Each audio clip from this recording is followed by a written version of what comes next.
Hello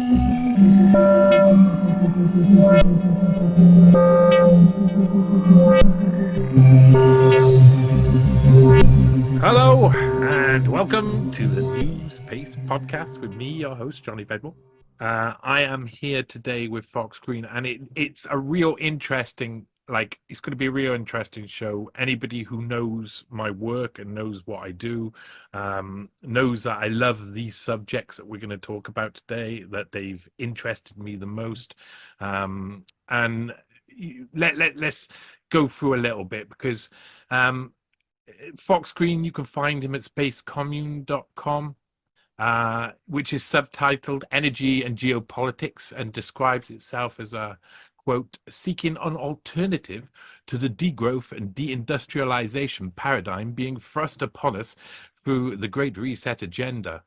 And I watched one of his lectures recently, most of it. I still got to watch a little bit at the end. The Truth About Environmentalism in China and the Pagan Origins of Ecology. It's a brilliant place to start indulging in Fox Green's research, which is well presented, well produced, and well worth everybody's time. And we're going to speak as well today about his up-and-coming documentary that covers it's a 5-part documentary that'll dive into the history of how RFK Jr. and Vandana Shiva have been dispatched by oligarchs to places like Cuba and Sri Lanka to destabilize their economies and attack their sovereignty with their political clout. And oh my God, do they have some political clout. Fox Green, did I miss anything at all? Any place where people can find you? Is there a place which is more convenient for you? No, that's a perfect intro. Yeah, spacecommune.com is the best place to find all of our content. We have a podcast which it's kind of been on hold, but we have a nice backlog. You can find that on all podcasting services, Spotify, whatever. We have a YouTube channel with documentaries. So yeah, but just go to spacecommune.com and you can find all So that stuff.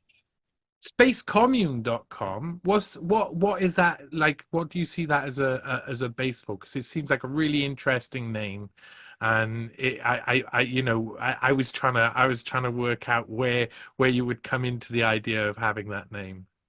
Yeah, it is an interesting name, isn't it? Sometimes I think it sounds a little too leftist sound seeming, and we're trying to appeal to all people across the spectrum. We don't like that left-right dichotomy, but I think it's a nice, it's grown on me over the years because I think it has a nice meaning to it, a nice multiple meaning of commune, right? To commune with people is to experience, to Mhm. chat, to exchange ideas, and then creating like a space to do so, right? And space exploration, the future. We're very technology oriented, future oriented. So yeah, it's a name that popped into my head in 2018. So gosh, like 6 years ago, and it's been our channel ever since. Yeah, that's a strange mixture there. That's a strange mixture to have within like independent news communities. Usually everybody's a technophobe. And everybody says they got to build a very small communities away from places with a and it is very like I described to someone recently like zeros and ones, where if you keep giving off zeros every time you get ones, you're giving a negative response, so you never get something come from it. And I don't necessarily hate technology because it brings us all of this ability to communicate and commune in a different way. Um, but it's very anti-independent media, I would think. Have you had any criticism like that? I haven't actually. Yeah, I think I do see your point though, as far as a lot of people who are critical of mainstream media are also happen to be hesitant to embrace technology. They see the machine as the big bad, right? And we are very alternative to that alternative, right? And I think it's rooted in the fact that we are very pro humanity, and we see technology as something that needs to be leveraged for the good of humankind. We created Mhm. technology. That's why we're different than animals. is humans can create technology that harnesses the power of the universe to make the world better.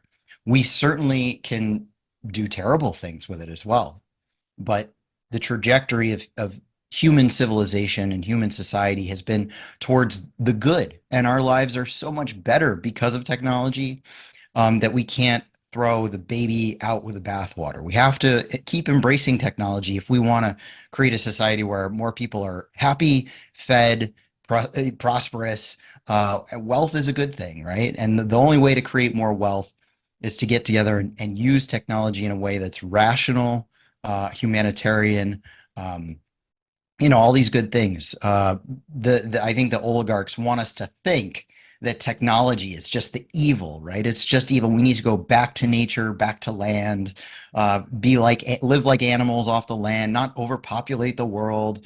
Um, but technology lets us create more human beings, and that's a good thing. So Yeah, you sold it to me. Let's go to space all together in one room. that's right.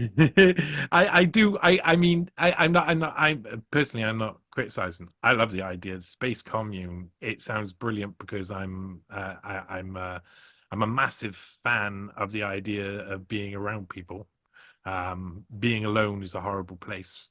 And that we are probably going to end up going to space. I love the idea of it. How far we've been and what the true story is right now, I do not Absolutely. know. But I think it's also kind of irrelevant. It's something that it's a symptom of the time. We're in that bridge in between creating the technologies that's going to go there, and we can't stop people creating technologies. There's no way to do it. So you can't throw the baby out with the bathwater, but it's too late to put the turn the tap off, you know. Yeah, to put the So genie back in the bottle, right? yeah. Well, and you think about also we have international space stations, right? So this is something that's going to bring the international world into the next era of humankind is international cooperation to get into space, and to get more resources to explore, to discover new things about the universe. I mean, throughout the Cold War, this is the one thing that brought together the United States and Russia, right? Is space. Mhm. It's the I new love that. frontier. Yeah, in your lecture that was it was just the other day, yeah. Um Yep. it- that was really I liked how you have a positive spin on the idea of humans going towards a project like going into space, and how the endeavor of doing it in unity is something that was extremely beautiful. I think you also see through a lot of the bad guy Russia sort of rhetoric, obviously, because there's a real history there, and you talk about oligarchs. I've heard, that's something that's obviously, I mean, it's key to what we do and what we study and what we look into, because we're looking at these people, aren't we? We're looking at the people who maybe the functionaries, the people who do the stuff out in the public on behalf of these. Yet there's I'm sure the true power and the true hidden hand is up there. What do you see the modern oligarchy as? How can you define it in, say, maybe it's easier to define it within Russian society than it is within European or Western society, but where do you think that power is?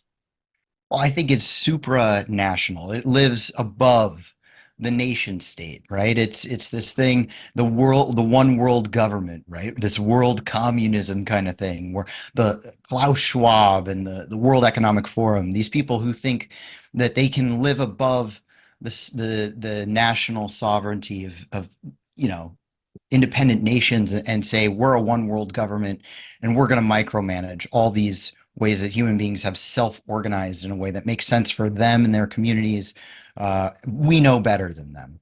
I think that's how it manifests today, and people have a very visceral reaction, rightly, to things like the World Economic Forum, Klaus Schwab, Harari, all these freaks, who Mm-hmm. who who try to sound like, oh, we're doing it for your own good, stakeholder capitalism, where we want a better world, but people can see right through this stuff. Um, Yeah, People have yeah, like a sense about it. Yeah, I definitely think that as soon as you touch on those buttons of the World Economic Forum, of Klaus Schwab, of Yuval Noah Harari, people are able, who have listened to them or understand the basics of it, can see that there is something nefarious within their language, because it always comes off as so passive and so caring. But in actual fact, they're always speaking in two ways. They're speaking to the oligarchs, they're speaking to the people above, and they're speaking to the people below at the same time. I found that very strange. I examined 2019 and 2020 Yuval Noah Harari speeches at the World Economic Forum, and like, he's talking in so carefully worded. These guys, I mean, I'm impressed by how expert they are at wielding the language. And I He's think, very sophisticated. Yeah. yeah, yeah, it's quite amazing. So, when did you get into this? I'm just getting to like, where have you been all my life should be the question. But no, when did you start getting into this? What was the straw that broke the camel's back, or the That's multiple straws? a good question. I mean, I'm really just a regular person who just started asking questions, Hmm. and it started in my backyard. I'm a business person, locally minded person, very into, I criticize a lot the localism movements, but I was very much into that. I was very much into local economies are good and it strengthens your community, which I still believe. But there was something very rotten going on, and I was just sort of searching out what was going on, and it led me to discover that in my hometown here in the Hudson Valley of New York, there's a lot of NGO interests that are connected to Warren Buffett and George Soros, specifically the son of Warren Buffett, Peter Buffett, who is kind of a hippie leftist kind of guy, has been infusing this our neck of the woods with a ton of cash. And we've been seeing, even though our real economy, like industry and our economy is going to shit, but somehow all this money is getting invested into all these NGOs that are very sort of leftists, alternative thinking. What the hell is going on? So It's the we discovered 60s. It's the 60s all over again. it is, and he is a baby boomer himself. He's of that age, so he's bringing this sort of idealized world, and he's trying to create. And you can actually look this up. An author on oh, what's the name of the magazine? Um, Tablet, thank you. On Tablet magazine, there was an article written about Peter Buffett and what he's doing here in Kingston, New York. It's called "When a Buffett Buys Your Town," something like that. But he's basically running an experiment here. So that kind of led me to say, well, what the heck is going on? And then that led me to sort of, well, why is he doing this? And then seeing his connections into all these international organizations that are kind of have this agenda and this larger agenda of degrowth. The idea of stopping industry, stopping nations from becoming wealthy off of their own resources because it hurts the earth. According to them, that's kind of their religious underpinning, or pseudo-religious, pseudo-scientific underpinning, is that they think that we're hurting the earth and humans are going to destroy the planet. It's kind of like Paul Ehrlich, the population bomb. They believe this stuff. The baby boomers were incepted with all kinds of narratives about, it was a scary time, I guess, for them because the human population was exploding. And they said, oh no, what's going to happen with all these human beings? We're overcrowding, and there was a big neo-Malthusian scare in that time. So it really it creeps into every area, and then you start to think of the geopolitical implications of this and why they're opposed to Russia and China, because these are large, powerful nations. They're not tiny little nations that can be taken over like Ukraine or whatever. These are large, powerful, civilizational nations that are saying, you know what? We're not going to adhere to your rules-based order and the unipolar world order. And It's an existential threat to the people who believe that we need to all kind of revert to a more feudal era where everyone is kind of just living off the land, laboring intensively, lowering their carbon footprint supposedly, and less people are living longer lives because of modern medicine and agriculture. So I think the problem is you can never have a Malthusian who can write defense policy because if they both believe in that, then eventually there's only one option, isn't there? Because I mean you're going to be attacked by all of the other countries as soon as you get down to a certain level of population because you're easy prey. So you're going to have to just kill everybody. I mean that's yeah. really just becomes it. And I was wondering when you were talking earlier, I was wondering whether the like gaming out nuclear theory and mutually assured destruction, how long it took for those guys to realize that the philosophy lined up, or at least their philosophy of keeping everybody in fear, a state of fear all the time, needs to have an end game, a point to it, and that point is depopulation, and it marries up really well with all of this. So I mean, there's that time when you say it was scary, it was like terrifying. And the people who were working in high pressure situations of intelligence and defense, I've seen quotes from loads of different people through that era who were just like, one stands out as it comes into my mind. I can't remember who it was, but it would come up in the Black Hand series that I wrote. They said they didn't know whether it was a Russian. He said he didn't know whether they were going to die tomorrow or the next day, or it could be straight away, right now.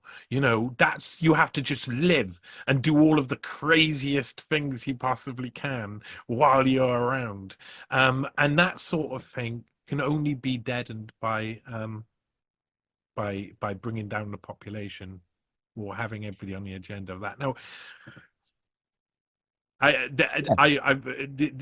when you start talking about this era, it's really, really intriguing, and it sounds like it's history repeating itself. Because for a lot of people who don't know the 50s and 60s and the intelligence operations, and they don't probably understand how that the modern rise of NGOs is basically that was the precursor to this. So how do you see that within history? I mean, I don't know what. There's so many questions I could ask you. I don't know what question to ask you. How do I see what throughout history? Like intelligence, organized intelligence operations from probably the 50s, and this sort of like how that's worked into the Malthusian world. I mean, where was the crossover? Where was the point Hmm. where they realized they were working together? Yeah, I mean, I think like so much of it goes back to the late 19th century into the early 20th century. You get the world wars. And then I think after World War II, the paradigm really begins to shift. And this is when Russia all of a sudden becomes the enemy nation of the United States. Before that, they were always our allies. They helped us win the revolution. They helped us win the Civil War. Russia, and then we won, World War II as allies.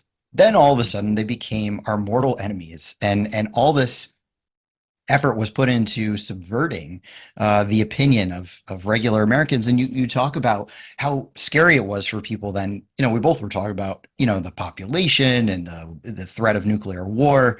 And what happens to a population when they think there potentially is no future, that we're all going to die in a war, or we're going to become overpopulated and run out of resources, whatever doomsday scenario, they stop thinking about the future. And when you stop thinking about yourself as an agent of change that can act upon the future and make the future better, you lose a moral compass. You're like, okay, I'm just alive for a little while. I might as well make the most of it. We're all going to die anyways.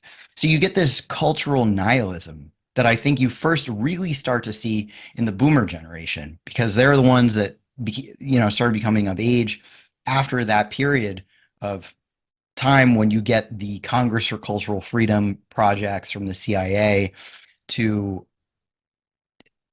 put, instill a cultural nihilism into people, into fear, just making people scared of the future, scared of reality, and wanting to kind of just escape into drug culture, into feeling good, free love, rock and roll, and really I've kind been of a there. new, I've been there. yeah, no, me too, like I grew up with a boomer, parent, and it wore off on me, and I like all kinds of rock and roll, like the Beatles, and you know um Robert Crumb, kind of a nihilist, cartoonist.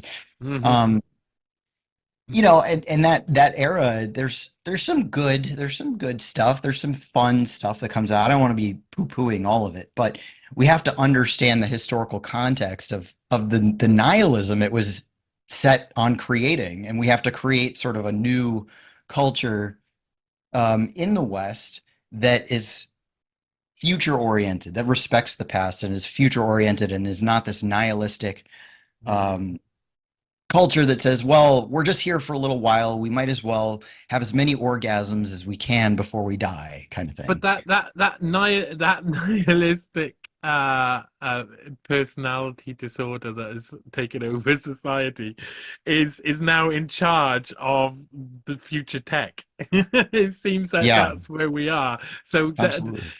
I mean, it's hard to not fear what the future looks like if it's going to be molded by madmen. So I think that was and of course then there's the level of propaganda that we've all taken in by the everything I believe about the future and I believe about the people who are building the tech at the moment is partly like some of it's from research, but some of it's just put upon me. And research show by society and by media and by brainwashing, by operations. Yeah. Most of the media, I think, is just an operation. Of course, is even when they get down to the independent media. It's why I'm not so surprised. Maybe that no one ever, like in the independent media, no one ever kind of criticizes each other because it's such a small community. Everybody's got to stay safe. So um, right. So we are entering into a future, and there's a growth of NGOs. And you are making, or have made a movie, or are making a movie, documentary series or movie. How's it going to go, and what's it about? So usually when I make documentaries, I just make one long documentary and put it out, but I'm doing it a little different this time. I'm gonna do it in parts, and it's based on an essay. If you want a preview of what it's going to be all about, I did write this as an essay form. Um, it's called Maintaining Empire, Cuba, Sri Lanka, yada yada. You'll see it. It looks just like the cover of the trailer. It's about Vandana Shiva, RFK, and King Charles. It sort of centers around them. Um, so the way I'm planning on doing this is releasing it in the same format, right? Is sort of setting the stage, diving into the Cuba situation, diving into the Sri Lanka situation, then focusing in on both RFK and Vandana Shiva, their relationship, King Charles, and just tying it all together at the end. Was was it Cuba where RFK and some others were jailed at one point? Was I that don't think he Cuba? was jailed there that I know of, but They he they went. they were one of them. Yeah, one of them. They were put in.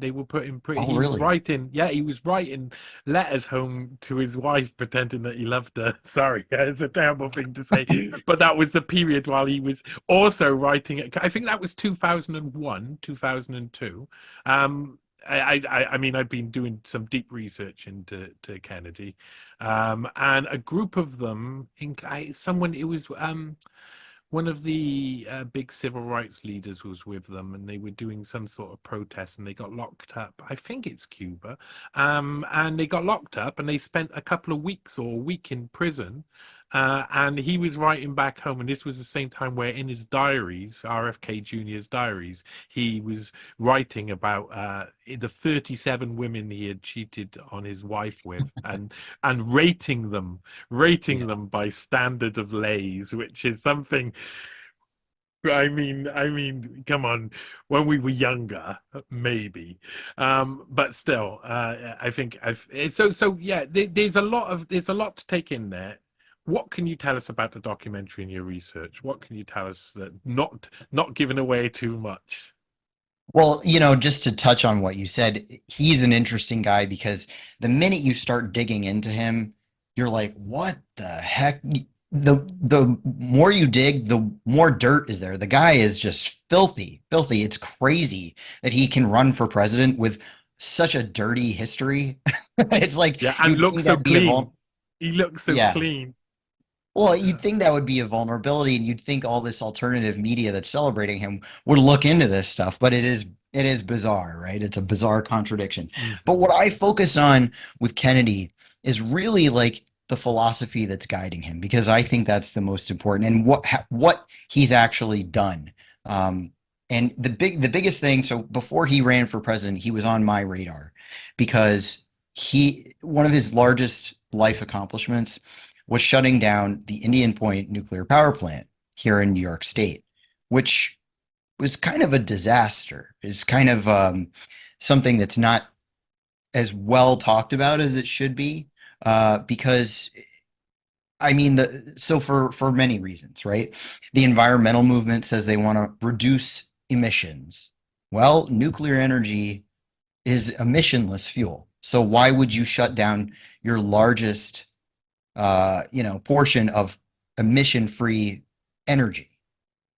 So that's the major flaw. It also made the price of oil and gas go up because now we're more reliant on it. Um, it's just it was like, why did they do this? Because over these dumb arguments about killing the fish in the Hudson River, which aren't even, they've already gone out of their way to prevent that from happening. They're talking about tritium being released in the water, all these pseudoscientific explanations for shutting down this nuclear power plant, which was providing New York City with a quarter of its energy, clean, cheap, efficient, safe energy. I mean, RFK made a whole documentary that was fear mongering right after 9/11. He and his sister made a documentary about how the terrorists could have flown a plane into the nuclear power plant, which has been completely debunked. That can't happen. If it did happen, it would have nothing would have happened. But they leverage the fear. This is the common theme with RFK is he leverages people's fears Yeah, yeah. in order to get his message out, whether it's for something he genuinely cares about or whether it's his handlers who are telling him to do this and he's just a middleman, who knows, right? But his major problem is that I mean, he's effectively impeded nuclear energy development in the United States. So when he popped up as and I'm very pro nuclear energy. I live here in New York State.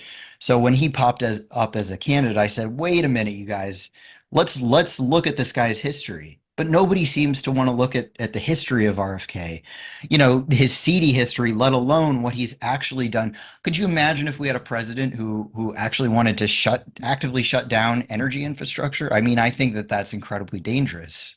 Yeah. I find it really interesting that over my lifetime, I've constantly had pro Kennedy uh, propaganda pushed in my face, and I never saw it as propaganda. I welcomed it in because I was like, oh, this hero family, and I gave them sort of a hero arc, and everybody talks about them in such, you always feel sorry, always feel like society owes the Kennedys something, and etc. And I think that sort of currency is something that he's really been able to wield. That sort of, and it's a deep emotional, psychological currency that's created by the very people who killed and conspired to kill his father and his uncle. It's such a strange. He's such a strange man. He's such a strange mix. And when you were talking about, it was someone. I think his last name might be Hudson. Oh, God. Okay. Well, I'll get back to this when um, but anyway, yeah. So RFK Jr. Uh, is what do you think do you think he can actually be president, or do you think he'll be president in 4 years' time or 8 years' time or something like that? Do you think that he's done enough? Because just before, probably about 4 months, 5 months before he did the whole, made the whole Zionist sort of like pro-Zionist comments, and everybody went against him all of a sudden, or a large portion of the independent media just suddenly went, "Oh, he's a really nasty guy now. He was a hero last week, but now he's a really nasty guy," and they all switched all of a sudden for a little bit, and they'll go back again afterwards. I ran a poll on Twitter, and I asked people which one of these didn't appear in Jeffrey Epstein's Little Black Book, and I put Donald Trump, RFK Jr., Joe Biden, and Henry Kissinger. And I did it on purpose because I wanted to see if what I thought was true, which is everybody would pick RFK Jr. when he's actually the person who is most definitely was hanging around in Epstein's house and everything, and people's vision of him is obviously malleable. Is that something that's a CIA operation, or an operation, a deep state operation? That does that mean that he's been molded, crafted by the deep state? Do you think he's deep state? It's hard to believe he's not. It's really hard to believe he's not. I don't know. Like, I can't say like, oh, I know this for sure. But if we just analyze how he's operating, and how, like you said, things that are just surface level that people should, could dig down just for a minute and be able to see right through.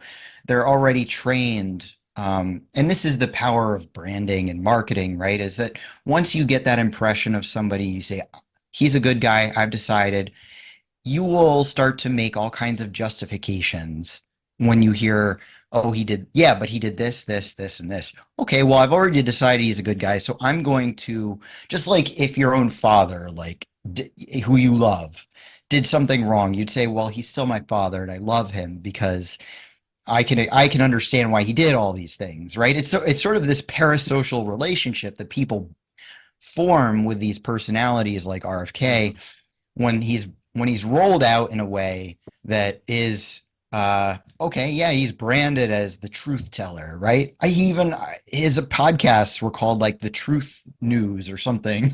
It's like the truth this, truth that. He's very honed in on his branding. Well, and you yeah. talk about CIA, but what about isn't his daughter-in-law CIA, or supposedly ex-CIA, who's running his campaign? So I No mean, one's ex-CIA. that's No one's pretty. ex-CIA. That's not. That just can't be. Yeah. and Yeah, and so his son's over in yeah, Ukraine running ops right, as well, and right. his many other obvious links to intelligence. I personally, I hold probably a semi-unpopular for Epstein researchers, a semi-unpopular view that Epstein was a CIA interlocutor for other intelligence agencies and other things, and most of the people who were on his plane. The reason why everybody's focusing in on the girls, because most of the people who were on his plane were CIA, or were working for other intelligence agencies elsewhere, or were working for big banks for the intelligence agencies, etc., Yeah, and funding operations, etc. And if you look at then, and media operations are two people like Ron Burkle, who was on the African Odyssey, Epstein's African voyages with Bill Clinton, big went to try and purchase, I think it was the Washington, it wasn't Washington Post, it was the other one, Washington, or one of the Washington papers and one of the LA papers, got refused by the legal apparatus, and instead went and just suddenly purchased some Chinese newspapers instead. And that seemed to be what the operation probably was, would be get installed and look like you're actually, opposed to the government in some way, in a foreign government, and then run the operation there, and you're just a media organization that's working in an God. enemy. Yeah, they run all kinds of tricks to mess with your mind and have you look, oh, are they doing this? This is double blind? Is this do they want me to think this thing, and this is the controlled operation, and this is the limited hangout, things like that. And I will say, in my experience, the most effective CIA instruments are people who don't even know they're being controlled Mm, as I like puppets that. by the Yeah, yeah. CIA. The people who are like, yeah, I'm CIA, at least they'll just say it, if they have direct connections. It's the people who think that they're acting on their own volition when they're really being controlled on behalf of the CIA. Those are the most potent people because they can say with all honesty, no, I'm not a CIA agent. I know I have nothing to do with that. But they don't even realize that they're being controlled by these Yeah, entities. that they're funded by a few NGOs here, a few organizations here, and you follow up the chain of command, and you get to USAID and the rest of the cutouts that are there. Yep. I did research on something called article called the Non-Governmental Octopus, which looked at kind of the rise of NGOs in Ukraine, but in Eastern Europe in general, how in 1989 it was like about 50 to 100 NGOs in each of the countries scattered around. As soon as the Soviet the fall of Soviet Russia, suddenly they implanted like 50 to 100 every time they'd have revolution. So when Czechoslovakia became had a revolution and then became Czech Republic and Slovakia, the NGOs that were placed there then went on to other countries.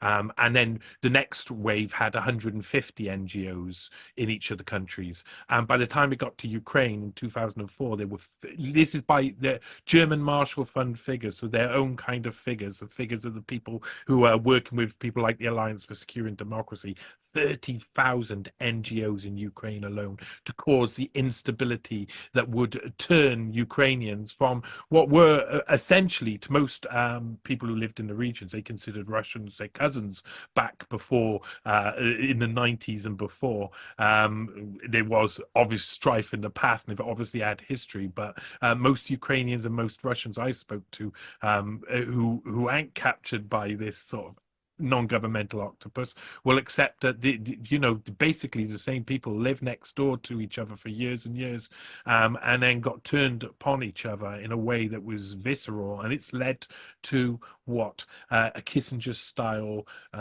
perpetual limited warfare that aligns with the exact ideals of the CIA. So if Robert F. Kennedy, whatever he's pushing, it seems to be leading towards that. Now, what do you know about him then? About Vandana Shiva and Robert F. Kennedy and their use of NGOs to cause instability? Because that's what what documentary's about. Yeah, when you say tentacles, that's the perfect, or octopus, that's the perfect way to describe it. And I was saying before about this supranational government, world government, and that's exactly how it operates. And that's why you see Russia and China kicking NGOs out of their country, because that's what their job is to divide and conquer neighbors, as you're saying, make the divide and conquer the neighbors, make them hurt each other, and then we can control them.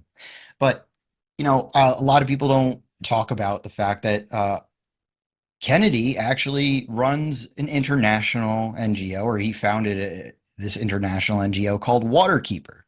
What is Waterkeeper? And it springs out of this Riverkeeper organization, which started here in New York in the Hudson Valley. And now this Waterkeeper NGO is an international organization that basically is an environmentalist organization that stops development from happening, specifically in developing countries like nations in Africa, in the third world. Because they say, oh, it's going to pollute too much, and we have to have appropriate technologies, and we can't have too much energy, and it's going to hurt the fish or whatever. So, and his NGO, Waterkeeper, I looked into the numbers because this is what I do now, is I look at 999 forms, or that they'll write about it on their own websites. They'll have their annual reports, and you can see who's funding the organization. So at the top of his donor list for the past, I don't know, 10, 15 years, you have an organization called something in the Carolinas. But basically, the guy behind it is a man named Fred Stanbeck. Fred Stanbeck is a old friend of Warren Buffett and they share an interest in the fact that they think the world is overpopulated and have been overtly Malthusian in their proclivities to promote birth control and push environmental organizations in order to, reduce the population, things like that. So that's been his biggest funder in the $1 million plus category for a decade or more. So he's receiving tens of millions of dollars from an overtly Malthusian person to stop development in the developing world. And so that's what he transitioned to in his later years. As a younger man, he went directly to Cuba and told Fidel Castro, no, you can't develop a nuclear power plant. Even though after the fall of the Soviet Union, when Cuba's biggest trading partner went down the drain, they fell into a special period where people were basically starving. They were surviving on sugar water because they had no one to do business with. Their biggest commodity is producing sugar for the world. And when the Soviet Union fell, they had no one to sell all their sugar to. The U.S. has had the longest running embargo on Cuba, which should be that's our people talk about Taiwan and China. That's like our Taiwan, right? They're Yeah, like it our is. Yeah. little island nation there, and we shouldn't be treating them, like enemies. Yeah. But that's how we've been treating them, and You so know. Yeah. they would have benefited from building up their nuclear energy, but they were not allowed to because the U.S., led by Kennedy and his whoever's handling him, said, no, you cannot develop. We cannot let that happen. Do you know when that first started? That antagonism towards Cuba, how it was first really sparked was by a British officer, intelligence officer, one of the guys who created James Bond, in actual fact, alongside Ian Fleming.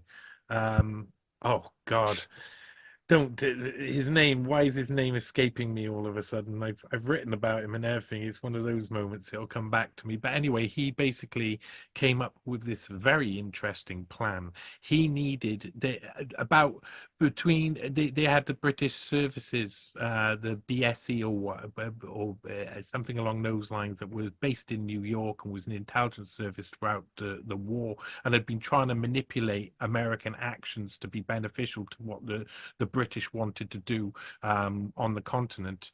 And this oh, yeah, so annoying that his name has escaped me. Um, he basically made a fake map of Cuba, and he wanted, just after the war, they wanted America to focus more away from Europe and this stuff and look more to their own areas. And so just coming out, I think it was just before the end of the war, they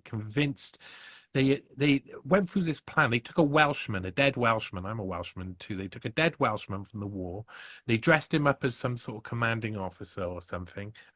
They put handcuffed a briefcase to him with some faked maps of Cuba, and it showed places where the Nazis wanted to build bases in Cuba with it, and then they crashed his plane into the water. So his body was found bloated by the Spanish, who then picked it up, took it to the Americans, to the American intelligence, and the Americans then went to Congress and passed the first anti-Cuba bill that was unthinkable before. They just didn't have an idea about focusing on Cuba, and then that kind of just led to a battle of being focused over there rather than where they wanted to. It was part of the games of the intelligence communities. The Americans and British were working against each other to get their own beneficial use of each other's forces, and that was a situation where it worked. So this is an old trick, of course, and Kennedy is just like a long line of. Well, I suppose then you're saying he's a Malthusian, yeah? Oh, absolutely, yeah. I So mean, he doesn't come out and say he believes that the world is overpopulated, but certainly Yeah. the crowd he runs with does say it. And the worship of the environment and Saint Francis Assisi, who is the saint, the patron saint of the environment, things like that. Um, I've never actually caught him, in 4K saying, "I think the world is overpopulated," but I don't think Uh, it's too far from his thoughts. yeah, yeah. So I mean, I did a lot of research. I've done a lot of research into him, so I seen how he poised himself very early on as an environmental lawyer, and all of these projects that have come have made given him a very nice cover. Um, what explain to the audience, the newspaper audience, what you think of environmentalism? Well, let me start off by saying that I get it. Like I love nature and I love animals, Boo, lifelong. animals! Boo! No, I'm joking. I saw your cat crawling in your lap. she I she's love she's pets. there. She's all right.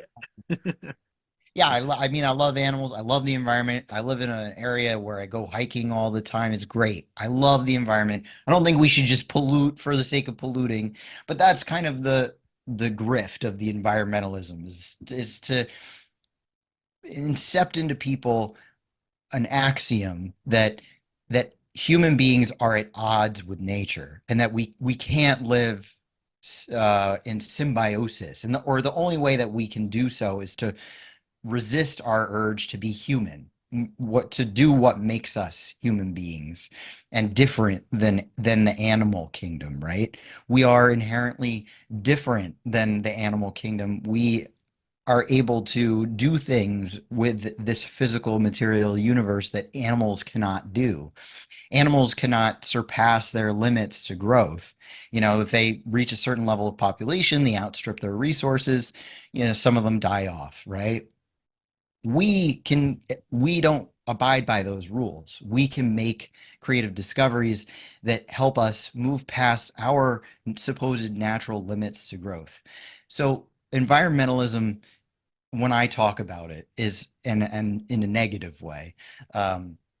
In general, why it was created and the basis of why it was created was to sort of incept this axiom that, which is the Malthusian axiom, that um, we are bounded within our limits, some supposed natural limits that the Earth has on us as a species, amongst all the other species. I'm sure you're familiar and your audience is familiar with the report, The Limits to Growth, that came out in the 1970s, which is the boilerplate for the World Economic Forum. This is this is basically some of the founding um, ideology behind the World Economic Forum is this limits to growth. And limits to growth was basically a couple of scientists who put some numbers into a rudimentary a computer that would be considered rudimentary A compared Nazi computer, if you ask me. It was an a co- IBM project. It was yeah, a yeah, cheeky, very cheeky, and the World Economic. I mean, I went deep into the World Economic Forum and the Malthusian aspect of why it was brought to fruition, and some of the like sort of like breakups that had within the community that was joining to do the same thing. So Herman Kahn, the futurist, who you'll yeah. know, Hudson Institute, the Hudson comes up again. Crossover it crossed over with these guys for a little bit, and he had been really you know he had been down with all of their thinking up until the point when they launched it in 1971. Kahn and John Kenneth Galbraith, who was going to be mentored by John Maynard Keynes. I noticed you talk about someone else who's extremely important in that movement, who was also going to be mentored by who was mentored by John Maynard Keynes. John Kenneth Galbraith didn't end up getting mentored by him because he had a heart attack Keynes had a heart attack and or a stroke just the year that he was going to go to Harvard, and instead he studied economy and Hitler or something along those lines. No, Nazi land policy. That's what he studied in Germany in 1938. But Herman Kahn and these guys suddenly split off when the limits to growth, some of them like turned when the limits to growth speech happened in like 1973, and Aurelio Peche and the whole we are the enemy of man is man itself, and etc. Like Herman Kahn came with a view that you sound like I think you at some points in your ideology, you sound like you have like elements of 70s Khan, where he basically said that in the future we'll be able to have the technology to go into space to mine asteroids and mine for minerals. So we're not affected by the limits to growth that they suggest exists. So that's an extremely, like, for people who are listening at home, if you want to study anything that to understand what the agenda of when people say Malthusian, you want to look at the limits to growth speech from the World Economic Forum in January 1973. That's a good place to start. Why do you think this is so acceptable? Why do you who does it suit, this Malthusian ideal or ideology? Nobody. At the end of the day, it doesn't suit anybody, even the people who push it. And that's the sad truth of it, is that these people are swept up in something that at the end of the day is not going to help them. And I think that's how we have to look at it, because I think when people say, "Oh, well, it's going to benefit them," okay, maybe short term they might make some money off of something or whatever, but people who are set on controlling the world, right? Have this agenda of wanting to constrict the world and maintain the little bit of power that they have, or a lot of power that they have. Their souls are just rotten to the core, and you have to feel bad for these people, because at the end of the day, they're miserable. These are miserable people, and they're doing. You're describing robber barons of the past. You're describing, Yeah. that same sort of thing. The who feed off the people of the land and will take everything from them. Yeah, I mean I feel sorry. I feel sorry for these people. They're rejecting their own humanity, um, and most people aren't that way. Most people don't want to be that way, and then they insist on it because they're afraid of losing what they have. They think all they have is this one lifetime, and they need to like run up the score for themselves. And then when it's over, it's over. And they don't see themselves as part of the tapestry of human history and saying, "Well, I was alive for a little while and I did this and I contributed." They say, "No, I got to run up the score while I'm here. Once it's over, once I don't exist, nothing exists." It's just nihilism. It's just nihilism. It doesn't suit them, and they're, I feel bad for RFK Jr. I genuinely feel bad for him. He seems like a very tormented soul. I agree. I feel I I've been doing. I mean, this by the time that this comes out, I'm pretty positive that I will have released the other thing that I've been doing, which is I've been looking into the family history of Jordan B. Peterson. It's for a new program. It's called "Who Do They Think They Are?"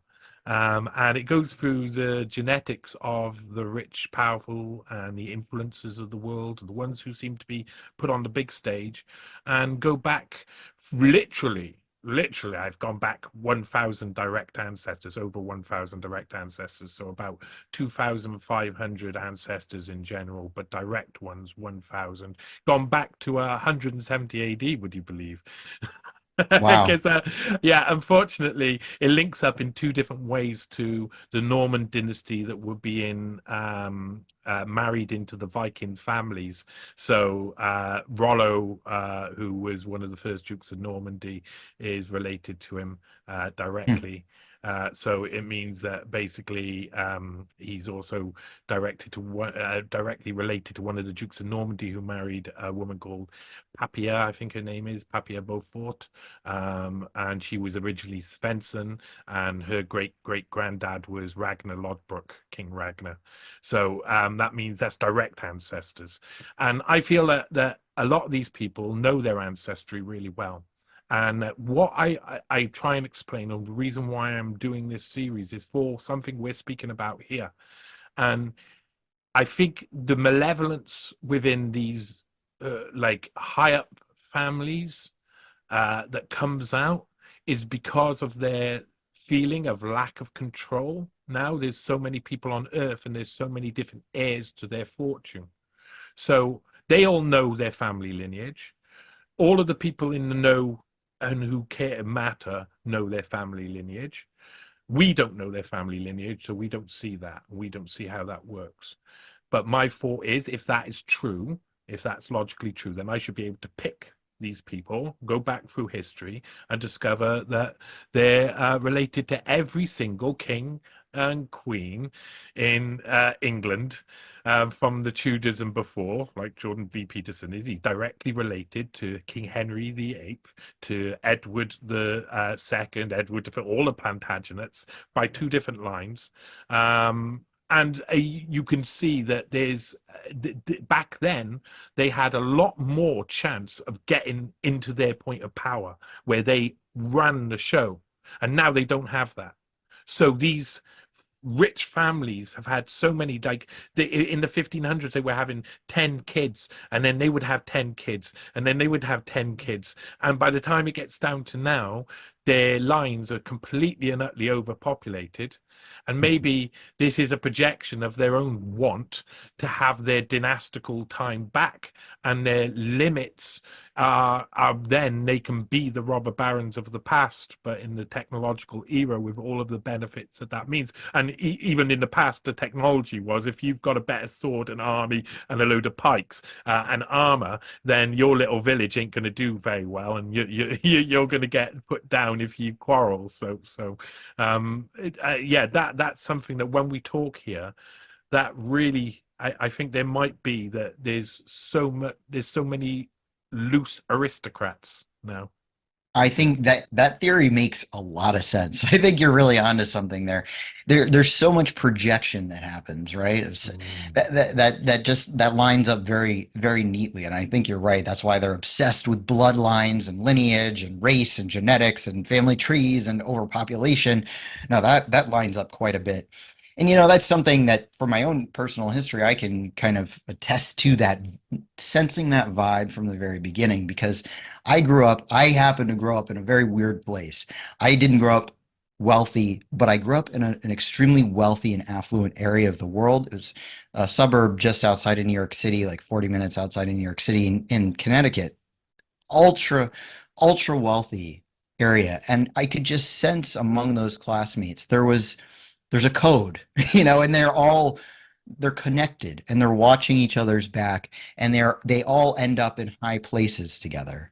And you have to say, well, how can that be? If we live in a meritocratic society, isn't the chances of somebody else being good, shouldn't we be like equally distributed as across populations, as like the CEO of this company and the CEO of this company should come from all different places if we're in a real meritocratic system, which we should be in the United States, which is the ideal that we were kind of founded on, but we have drifted away from because of this hereditary aristocracy that you mentioned that still has such a deep control, deep roots here, control over our nation. And I think that's what our founding fathers were trying to get away from.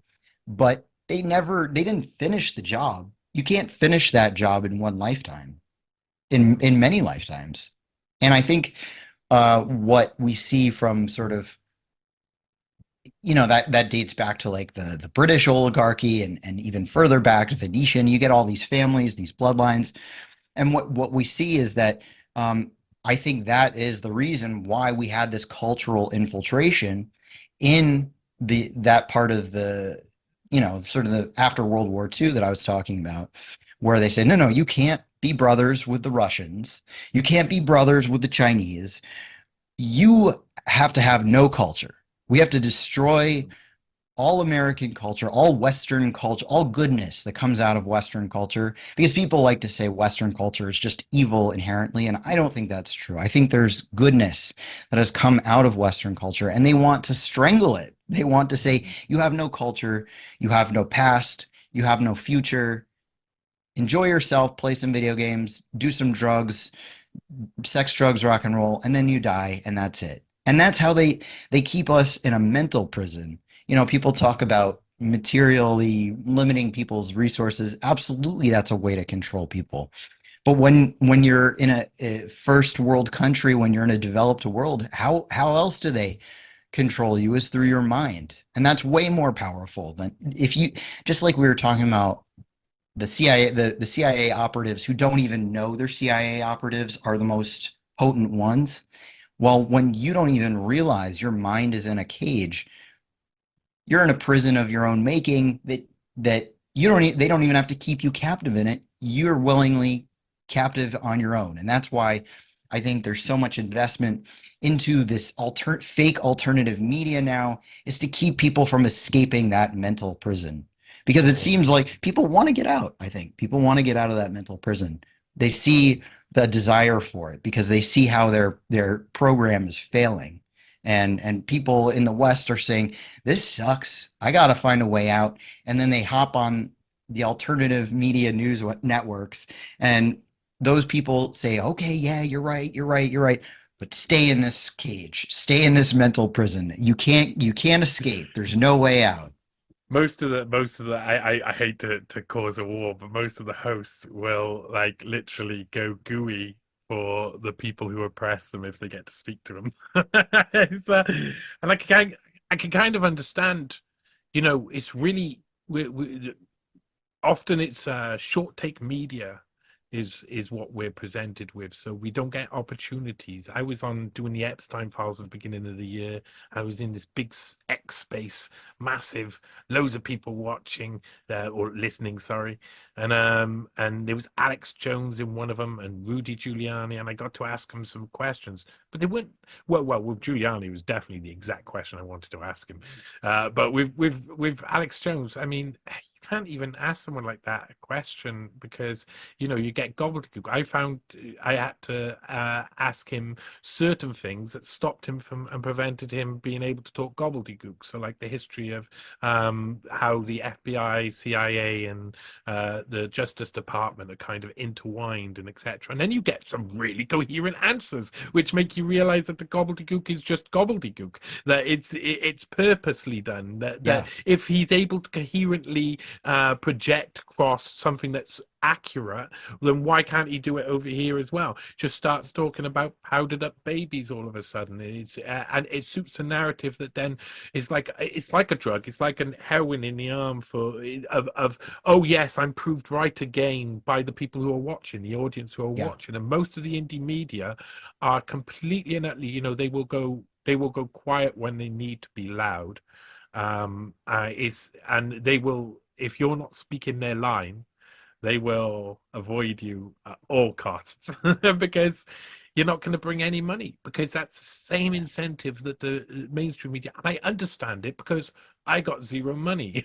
So I'm trying to be independent. And the truth is that most of the independent media have got either deals with somebody at the back. So they got a little deal over here with a Kennedy organization or a deal over here with a Teal organization or a deal, and it's all sickening. It's all very Sure. sickening because then they speak the Absolutely. lines, and everybody they get to advertise, so everybody goes to them, of course. And for people who are actually trying to get some truth out, the alternative media is a shit show. It's a terrible place to hang out at the moment. Um, Yeah, it's how tough. how uh, how much I don't want to I don't necessarily want to word it like this, but it's in my mind, so I may as well. How much of the independent media do you think are swayed financially by people like Kennedy? Oh man, I don't. It seems like most of what I see now, especially in the West, right? The a lot of the people who are supposedly anti-imperialist. You know, they all jumped on the Kennedy bandwagon very quickly. Um, but you know, I try to find news sources that are outside of our little bubble, and look at international geopolitics. Then you don't hear so much about Kennedy. Our national politics are just they're just shot. Yeah, I think most of it, and you talk about like the thing is, it's very hard, right, to make a living, even if you want to tell the truth. Um, but you have to balance that with being able to get a platform, get an audience, network with people, and you know, I think a lot of these people do ride the line in order to make a live, not only make a living, but do what little good they think they can do. And it's very hard to be altruistic and say, I'm just doing this for the truth and no money, right? People like us, we kind of have to Mm. like have some form of, you know, I way I get everyone has to make a people living. I get people who literally I mean so I can't make a living on this. I'm trying my hardest to find a way to do it, you know, and remain independent. And I got people who are like, "Oh, look, he's asking for money," and it's just like, "Oh God, well, wait, but what do you do when you like do something and people want it and the people pay for that thing? That's how it works." And That's I how, think yeah, a lot of it is like there's a lot of hypocrisy there to keep people all over in one place, all in these big platforms, which I started to call and coin the neo-mainstream media because they're the ones who are just and if you actually look at who it is, like say, I mean, people know I'm not a big Aaron Mate fan. So some people who listen to me can be like, oh, Aaron Mate. Aaron Mate's first entrance onto the scene was an interview with Noam Chomsky that was in a documentary which seems contrived about what a situation that seems contrived, and his father is also kind of that sort of like under establishment yeah, commentator who tries to give the other point of view to a yes. situation and flip flops on the big subjects. Oh, Aaron Mate's for the vaccines, pro vaccine, pro vaccine. Everybody's against them, anti vaccine. But it's too late now because all the vaccines have been rolled out. So you've done your job, got everybody booked in the arm and etc. And then you go against it. I mean, that sort of thing. Well, It who is the riles me up. Democracy Now, right? Who is the one? Amy Goodman. She was one of the first ones that I noticed. She is massively funded by, again, it comes back to my personal politics of Peter Buffett. He's the Novo Foundation, which is all funded through Warren Buffett's, you know, financial empire. So they're sort of this controlled opposition. And that was my first documentary was Will the Revolution Be Funded? Because I started to notice these contradictions of all these people who are leftists and fighting the power and this and that, but they're all taking in money from the supposed billionaires who they're standing against. So I say, well, here's the contradiction is like, how are you going to overcome these people while being funded by them? Is that even possible? And you know, that was the first question I asked. I think it's not the wrong question, but it's not the final question for me. But it was the first one that really got me thinking is like, how do people resolve this contradiction? And I think that's what you're talking about right now with this. How can you really be anti-establishment? How can you be speaking truth to power and giving people an opinion that is outside of what the man wants, right? If you're funded by him, if you're funded by the powers that be, what incentive do you have to tell the truth? Are all these people courageously just taking money from the rich and then just valiantly like saying the things that will undo their empire? I don't think that's how it quite works. If anything, what they're doing is becoming, there's probably way more controlled opposition.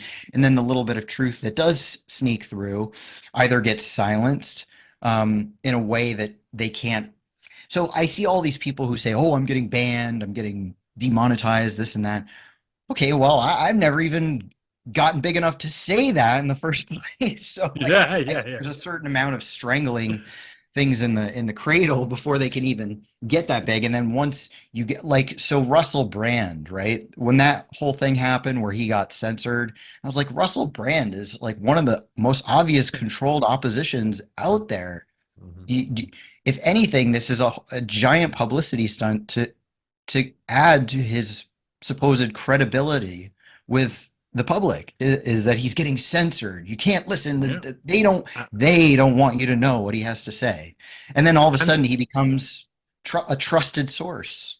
Yeah, and to get people to lean across and move over to this one space rumble, which is a really run by a load of people who have got so many intelligence links that they're just going to be scraping up all of your data and keeping you in a cell. And basically, that's Rumble. I mean, if you just set up an account, you don't really get seen out there unless you've got a Rumble exclusive contract like Kim Iverson or Russell Brand. And I said out loud to Kim, me and Kim Iverson's had a few backwards and forwards because I'm not too big fan of funding from the enemy. I don't. I listen. If I was Luke Skywalker and the Emperor Palpatine's giving me a load of money to do me Jedi business, I would have to say that I might be working for the dark side because you can ask Anakin Skywalker about that. I think he'll tell you that you can't take money from Palpatine and not be killing kids in the bloody whatever tower that is, the Tower of Training Jedi's. These people do align with it only takes, we talk about NGOs, it only takes a conduit of a new platform. It's Peter Thiel who's funding the platform, and he's going to be your new overlord, your cyber overlord, eventually selling you off to all intelligence services. But at least it's called Rumble, and now you work for Rumble. I don't work for Peter Thiel. I work for Rumble. They don't tell me what to do, but they put you in a cage, and they put you in your own cage with and they I think the idea of the echo chamber, when they were shouting that out in the noughties, oh, you're all in an echo chamber, you're all in an echo chamber all of the time. What they were doing was saying, we're going to create a load of echo chambers. We've seen this. That's what they always do. When they accuse us of stuff, then they create the things they accuse us of doing so that they could capture us in these spaces. So I think they Rumble, places like these sort of funding alternatives are often just to drive people all into one little group, where then if you look at Russell Brand and Kim Iverson and all these other things, they'll have their RFK bonus RFK videos all around the same time, and then they'll all be talking about roughly the same thing all around the same time, and it becomes an overarching narrative that's just constantly, it's like coherent, it's in tune. Everybody and I Russell Brand has got serious problems from the past. Serious problems, and they are significant issues. If you ever want to create someone who could be brought down easily, then you create Russell Brand to be the guy who everybody follows because they're like, oh, suddenly he's got moral and ethics. Yeah, he's got moral and ethics, and he's off the junk, and he'll try and sell you Yuval Noah Harari over and over again. I really, it's bizarre. The same people who rail against Yuval Noah Harari will sup up whatever Russell Brand says because he's repeating lines and then making you listen to Matt Taibbi and other people. So I Yeah. completely echo those. What hope have we got then? What hope is because I'd like to think that that so we exist on the independent media, on the real alternative media.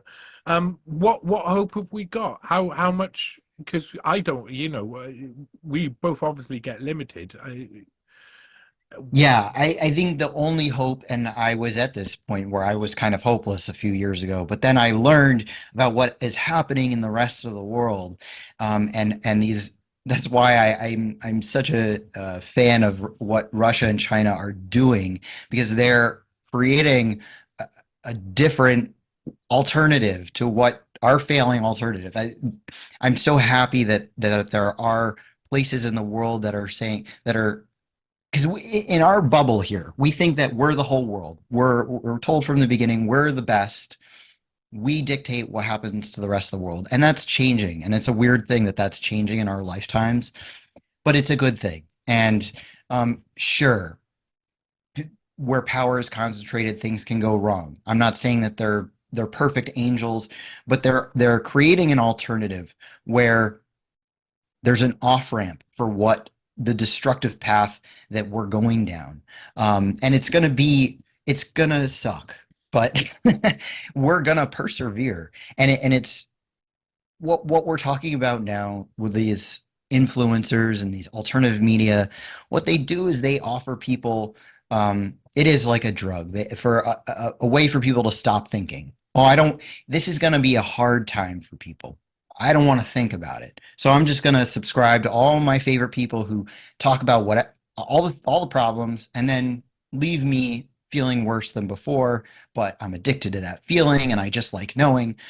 What we really need is to start using our minds again. Our minds have been put in a state of atrophy since our parents' generation, and it's time to start using our minds again. And what people like us and the real alternative, that's what we need to cultivate is not to just say, oh, I know this, that, and the other, and just follow me if you want to know the truth. No, we need to be able to understand how we can cultivate the truth, how we have access to the truth in our own knowledge, and that we don't have to just follow around the best leader who says, I'll tell you what's true. I'll tell you what's true. No, you can figure out for yourself what is true.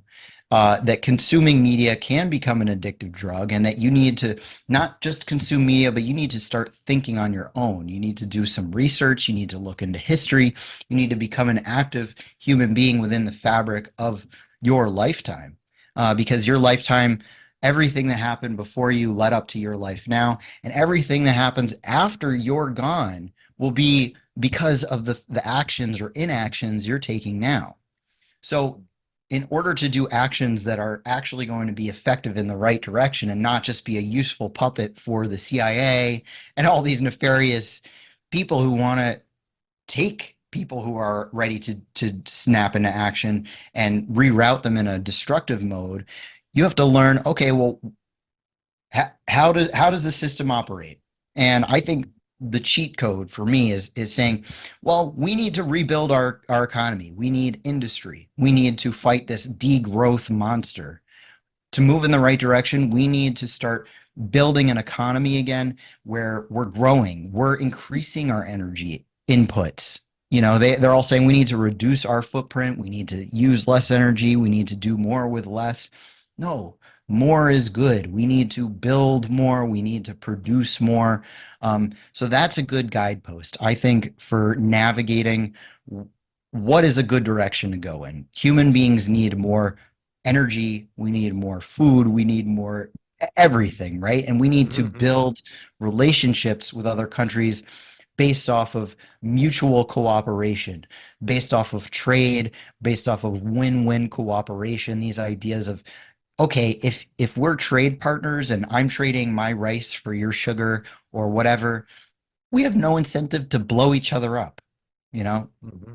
we have a phrase called love thy neighbor. Well, it's not just your neighbor right next door or the next state over or the next, whatever town over. It's the international community, because once we become a brotherhood of mankind, then we can go to space and we can create cooperative space exploration and go to the next frontier for human beings, and expand beyond our limited planet. So the That's the only difference way out. the difference between what, say, the globalists of the World Economic Forum want to create, they want to create one ring to rule them all, Yeah. approach, and this is much more multiple rings to rule them all. No, this is much more multipolar globalism. Would you say what you're describing? Yeah. Yeah. I mean, it's funny, right? The word globalism is one of those trigger words, and for good reason, because and it's two competing views, right? It's sort of a globalism versus internationalism, and one is the real thing and one is the fake thing. One is the thing that wants to sound like the real thing and have all the bells and whistles and dress itself up as the real thing, but it's not. And that's why we have this rejection of this, globalist Borg. I actually remember listening to an interview with you a long time ago where you said something about like you don't want to be absorbed into this. You want to maintain like your culture and your, you know, the essence of what it means to be a person from where you are. And that doesn't mean that, oh, I'm superior and we need Lebensraum to like, increase my one thing. No, it means that every culture, every nationality is respected and operating in a sovereign way. And then we come together as an international community, right? It's Mm, like the United States, where all the states have their own sovereignty, but then we come together as a nation for the greater good. And mm, I think that these ideas can replicate themselves down to the micro and up to the macro, that we want to all be sovereign nations that come together, that respect our local cultures and identities, mm. but also see humanity as a one brotherhood that can operate better together. I can echo those words.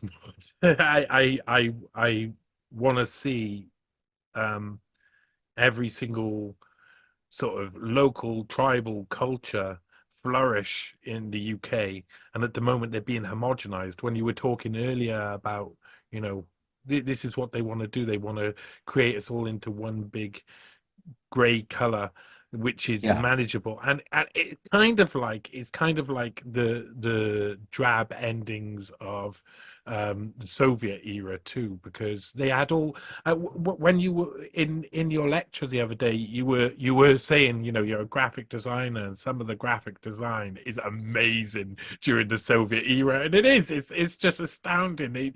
They really got their, you know, they make me want to inspire for the future, you know, etc. So they were very good uh, at pushing that, but we don't have that vision anymore. That kind of like died away in the later days of the Soviet Union, and instead they were all grey, and that made it really easy for these vibrant NGO-backed youngsters to come in and cause trouble and strife. And these people were like, "Oh, suddenly I'm altered." So it's trying to find a way that everything stays vibrant all of the time, so it can't be captured, I suppose, is one of the things. But that has to be about local tribal cultures, and that's always been dominated by houses and institutions. So trying to understand how micro, macro, how all of it will develop into one big group that works together in unity is really hard. Especially, I mean, I was talking to someone off the record, having a chat with a supporter the other day, and uh, they were talking about how they'd like to build a bit of a commune, to talk about communes, and said he wanted to have like 12 people live together. And I was like, "Oh, have you ever tried having 12 people live together?" He's a nice guy. Yeah, you know, it's. I lived in a house once with about 12 people living in the house, and it was crowded. It was let by this Iranian. He was a terrible fraudster. He was Yazi K. Hanahan. Oh, what a terrible man! I will say his name out loud. What a terrible man he is, and he's still doing the same trade now. He's still ripping people off, and they're terrible, terrible folks. But have you ever tried to live within like a community of people? And that's how the international community often is, you know, very abrasive with each other on Mm, purpose, and always showing off how macho they are. And I like to think that the advances in technology and you know, it's so sad that it's coined, the phrase is coined mutually assured destruction, but that sort of like standard of realizing that you could be outed very easy by the other side, and it would just lead to a bloodbath, so everybody doesn't do it, is a way that keeps a like modicum of stability.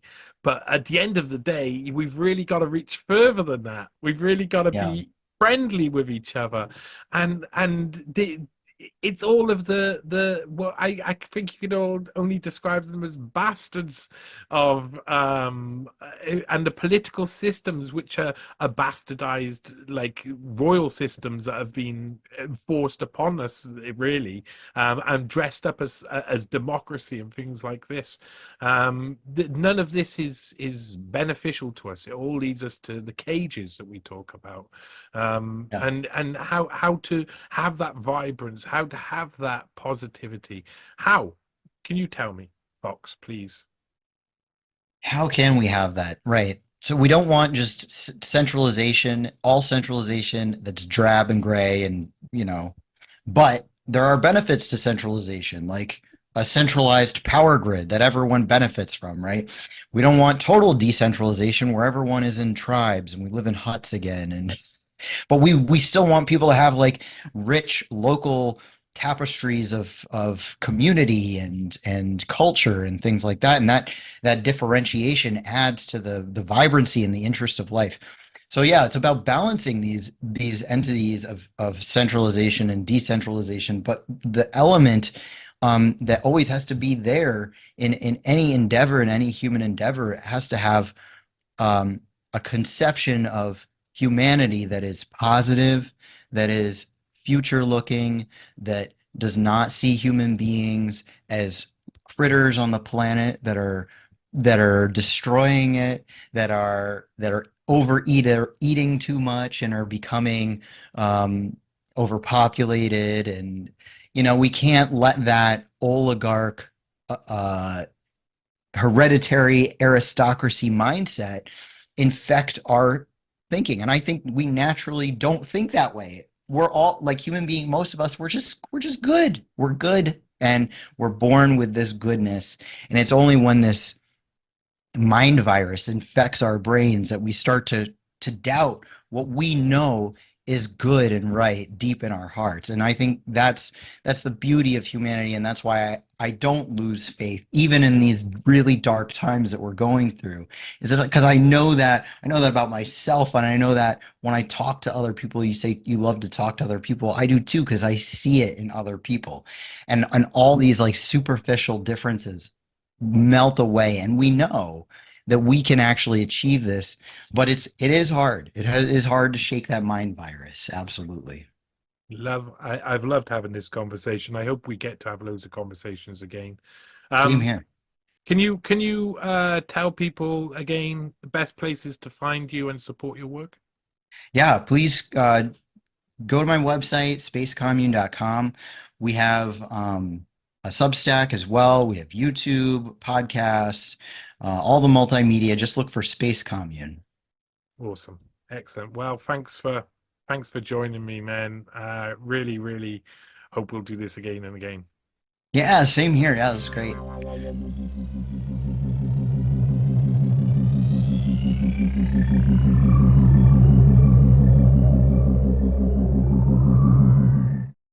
What we know is that we will end up with many more unemployed